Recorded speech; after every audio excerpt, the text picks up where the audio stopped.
Hey, what's up YouTube? This is Alex here. Just showing you the unboxing of my new Nikon Z6 camera kit. So today my spouse and I went to get the Nikon Z6 mirrorless camera. Oh, you can see my cat in the photo, or the video here. We also got a bag for the camera kit and a nice Sony XQD 64GB card for it. So we were looking at a couple of options between the Nikon Z6, the Sony A7, and the Canon. We weren't really sure about Canon between like the RP, the R6, or checking out their Canon R. Just looking at a couple of different reviews. The Z6 of the Nikons seem to have like smoother images in low light, but a lot of that is, of course, everyone's opinions. I've personally used the Canon cameras in the past. I've liked the quality, but I've heard a lot of good things about Nikon, and I felt the ergonomics of this Z6 and the Nikon were better. I liked both the Z50, I'm sorry, the Canon, the Canon or the Nikon Z50. The feel on the ergonomics felt great, but the weight was definitely a big difference. We fell in love with the Z6. Actually, we took a look at the Z7, but the Z6 was for our price range, and the body style was the same, so it just felt like the better buy. So we're gonna go ahead and open this up.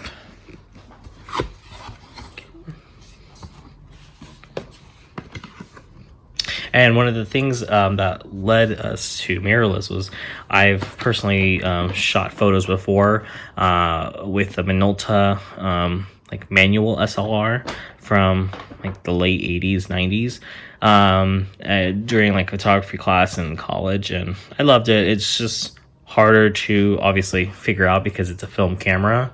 Later I used like Canon cameras, which are great, but the only drawback about DSLR for my spouse, for example, since he's a beginner, would be that it's harder to read and hard to see the image until you capture it. So I was looking to get a mirrorless camera because I feel like it would provide the same benefits as a DSLR and also provide benefits to beginners, and also because I haven't taken photos in a long time, that it might help us ease better into this camera. I know Canon has a wider range of lenses, but we're waiting to see what Nikon comes out with, and honestly we're not going to be doing anything heavy that we need that vast array of lenses to begin with. So we wanted to go with this one, to be honest, because it felt better for our needs. So here we have the lens. So let's bring this out. Sorry, I'm doing this with one hand.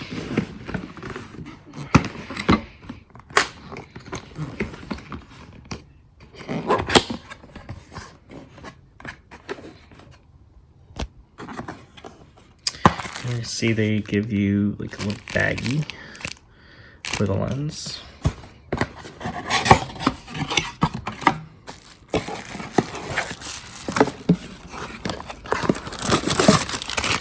And this is what looks to be some kind of cover for the lens, probably to provide better shadowing or something around the edges.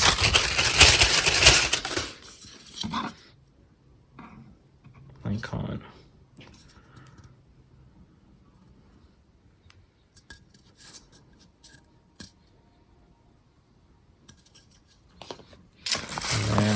Here we have the lens, pretty weighty lens here. Sorry, I don't have a tripod, so maybe in the future we'll get one.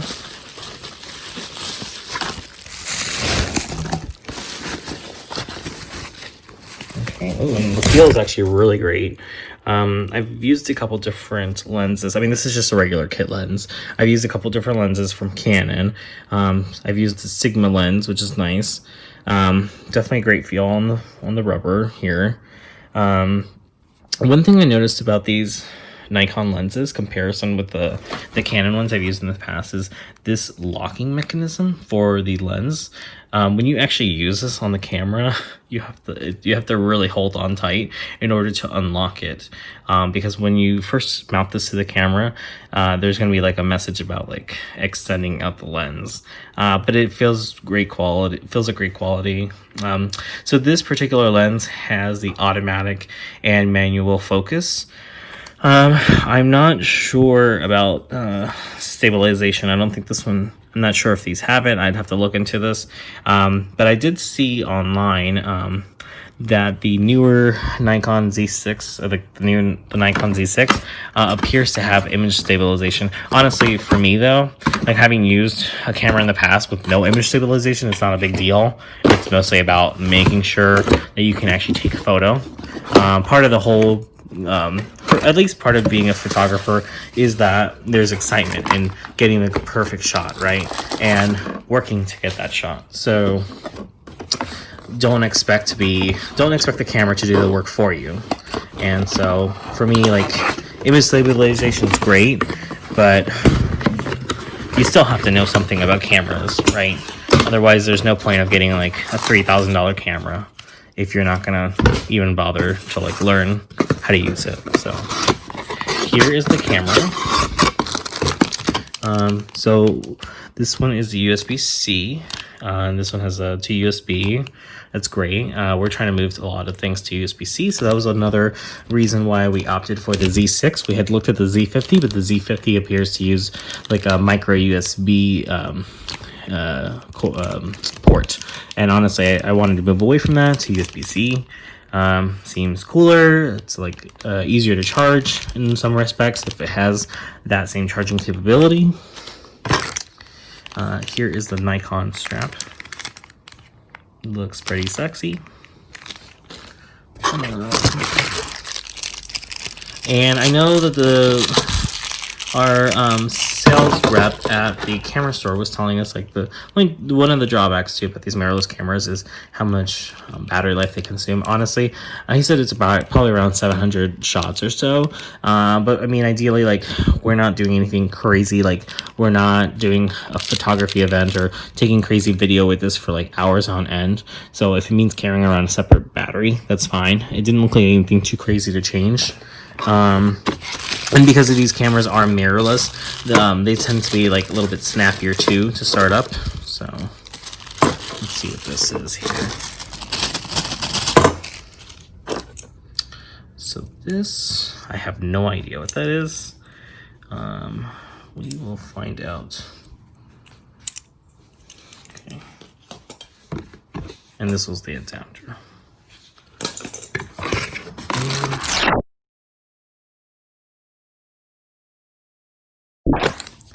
Here is the battery. So I did see somewhere too that the batteries are all compatible between the Z7, Z6, Z50s, and even some of the older Nikons. Now, looking at another YouTube video online, one of the people mentioned that the newer like Nikon batteries, and I don't know if this is just respective to the Z5, but that the newer batteries will actually let you charge the camera and use it at the same time. I'm not really too concerned about that.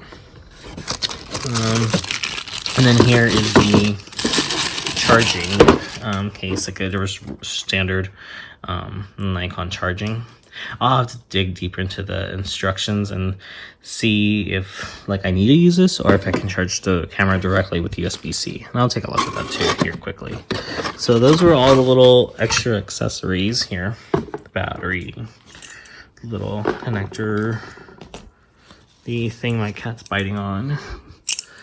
Say hi to Chloe. Chloe. Okay, and then this, which we get to find out what that's for. And then here is where the battery will get charged, most likely. Okay, and the camera, which looks so small.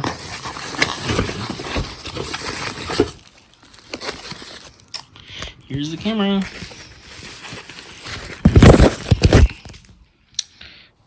So another thing that like I liked about the Canon that I didn't like about the Nikon was that the screen comes out which is great if you want to like flip the screen around. But honestly, these kind of cameras, like nowadays, our smartphones have great photos or great cameras on them, and then you can do a selfie if you need to do a selfie. But otherwise, we can easily use a camera like this for all of our professional needs. I also did like the screen. That was another big thing about the Z6 versus the Z5. The Z5 no longer has a screen on top, or the Z50 no longer has that screen on top, so I wanted to keep that screen. The full frame capabilities is nice too. And then I also like this little button to control like focus points, or if I wanted to use touchscreen, that's great. Taking a look at the camera here. Here's where we have all of our slots. So this slot here is for, I have no idea. We have HDMI, which this one's great because it has a bigger HDMI port. There's USB-C. And that one looks to be like it's for an apparatus to take photos. So like a remote shutter button or something. There's a microphone jack here and headphone jack, which is great if you want to hear your own audio and put microphone. There is Bluetooth, which looks crazy how these cameras are so updated now. Wi-Fi too. And I think the Wi-Fi was for, I can't remember if getting photos on the computer or not.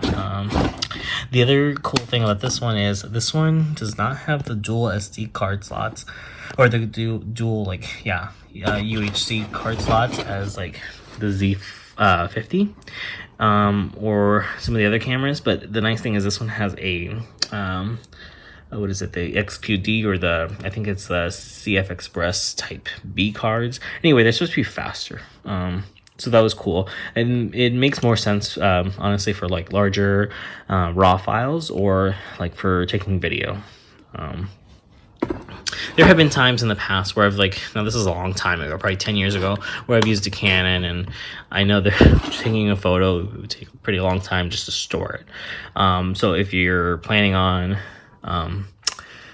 if you want to really work with a large file, and when I mean like large files, like you want to do a lot with it, if you wanted to zoom in, get better quality for retouching, and just want a super crisp, sharp image, or want to apply filters, you definitely want like at least a pretty good raw image. And I think that's going to require a lot of memory space as well. So the extra speed on these cards, which this one is 64 gigs, but it writes at 400 megs a second, which is great.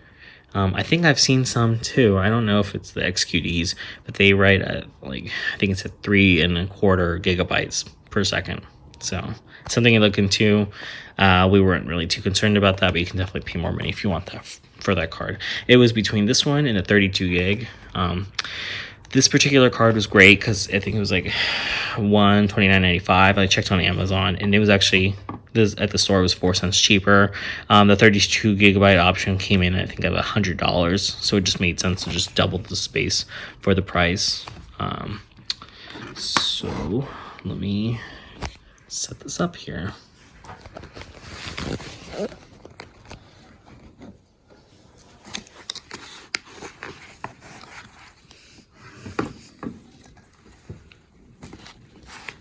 I have to do this with 2 hands. Just be patient.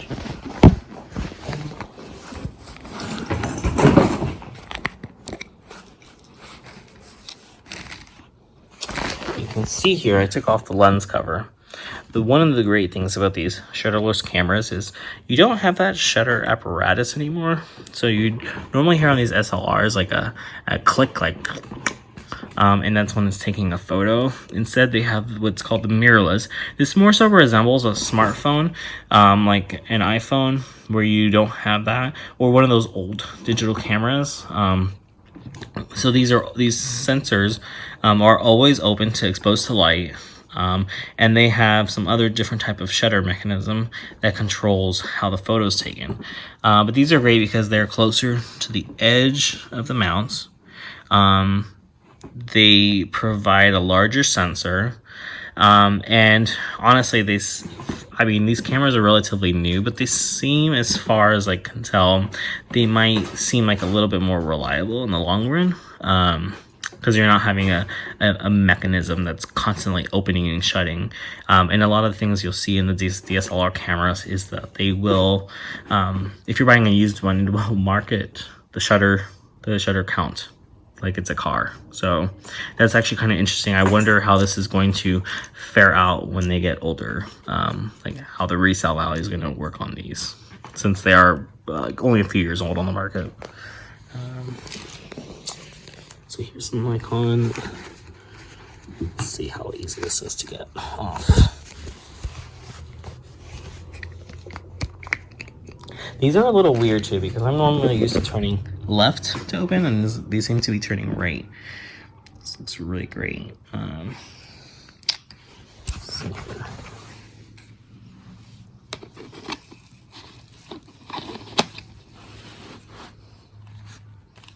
Let me click it.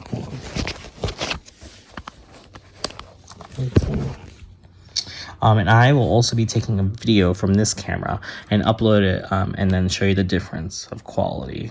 Now I'm filming on my iPhone XS, which is also great quality, so we'll just compare here. So I'll tune back in a few. Here we are checking out the Nikon Z6 camera. I have it in video mode right now, just checking out to see the autofocusing. Right now the camera is on autofocus and automatic mode, so just checking to see testing the audio, the quality of the camera.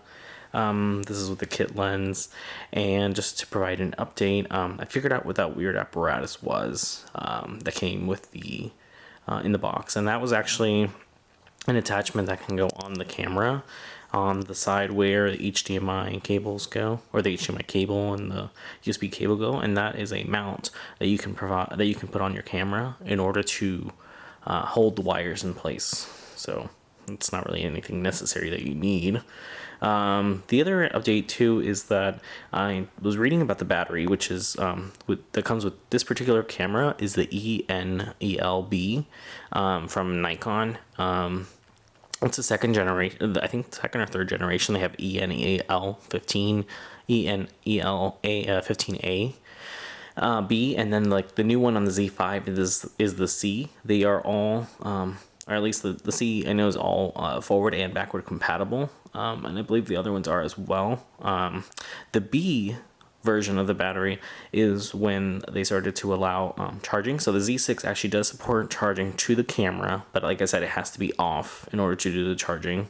The ENEL or ELA, or the C version, I believe I read online that one will actually provide the camera capability to be turned on and to charge at the same time.